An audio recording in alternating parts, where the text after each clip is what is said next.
Құрметті халайық, құрметті ағайындар, құрметті тіл жанашырлары, мынау келе жатқан қазақ тілі мерекесімен барлықтарыңызды құттықтаймын.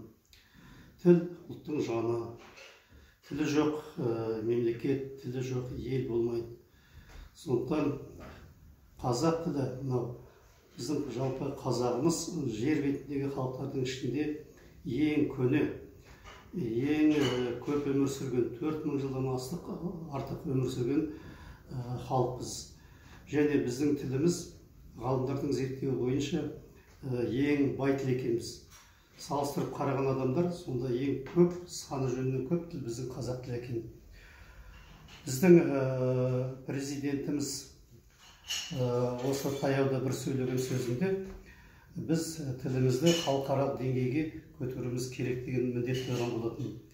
Сол мақсатқа жетуіміз керек. Шын мәнінде біздің халқымыз басынан талай қиянатты көрді, талай нәубет өткізді. Біз өз елімізде санымыз 29%-ға дейін азайып болған халықпыз.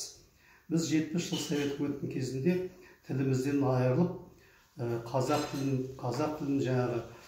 тілін оқыту жағынан ептеп қағажу көрдік. Енді міне Құдайға шүкір тәуба, қазір халқымыздың саны 70%-тен асып 80%-ға тақап қалды. Енді осы деңгейімізбен ақырындап мінекей біз қазір дамып келе жатырмыз. Мемлекетіміз өркендеп келе жатыр. Тілімізбенен мәдениетімізді ептеп бұрынғы қазақи халқымызға бәрі жақындап келе жатыр. Біздің осы тіл жанашырлары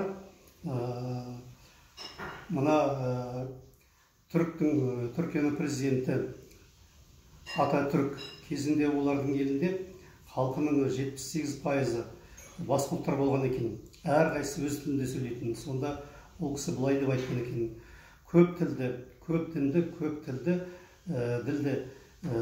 көп дінді елдердің ғұмыры ұзаққа бармайды деп.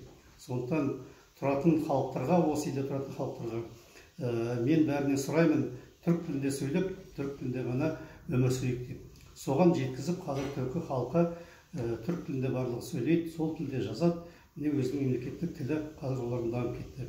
Бізде сондай дәрежеге жетуіміз керек деп ойлаймын. Осы мерекеміз құтты болсын. Алла тағала барлықтарыңыздың бастарына бақ берсін, дәулет берсін.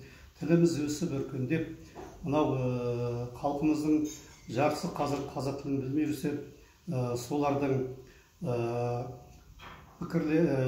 ой өрістері өзгеріп, соған сәйкес қазақ тілін дамыту жөнінде заң қабылданып, олардың патриоттық сезімдері оянып, қазақ тілі дамып, басқа елдердің деңгейіне жетіп, мемлекеттік дәрежеге жетуді Алла тағала нәсіп етсін. Тыңдағандарыңызға рахмет. Сау болыңыздар.